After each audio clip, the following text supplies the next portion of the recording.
Resolution 1701, which was adopted by the Security Council after the 2006 war, has held and has held well, and has provided southern Lebanon with the longest period of stability, not in years but in decades. The reinforced presence there of UNIFIL and the appearance after 2006 of the Lebanese army have contributed in great measure to the success of 1701.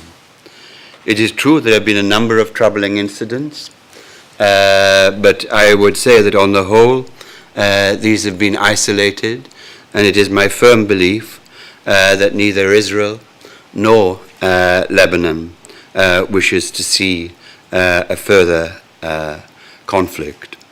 There have been a number of aspects of 1701 which have been successful, and I would like to point out in particular the release of Lebanese prisoners by Israel, and also the return of the remains of Israeli soldiers by Hezbollah, which was negotiated, mediated by the UN in July 2008.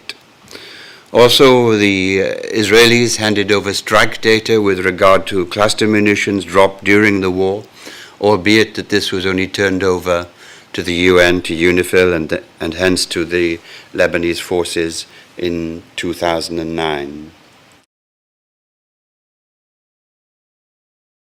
There's a resilience in Lebanon which is quite extraordinary.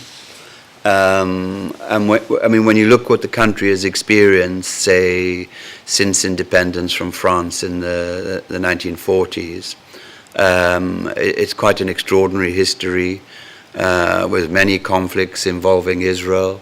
Also, of course, the bitter civil war from 1975 to 1990. But what I'm struck by all the time is this resilience, which is an extraordinary strength of the Lebanese people. I also have to say, and perhaps with particular relevance to what's been happening in the Arab world in 2011, that there is an openness of debate in Lebanon, which until very recently was absent almost everywhere else in the Arab world. And I think that's a great strength in Lebanon. I think, the events of recent years, I think particularly of the conflict with Israel in 2006 and the domestic events of May 2008 still cast a long shadow, and to a very considerable degree encourage all Lebanese to behave in a very responsible manner.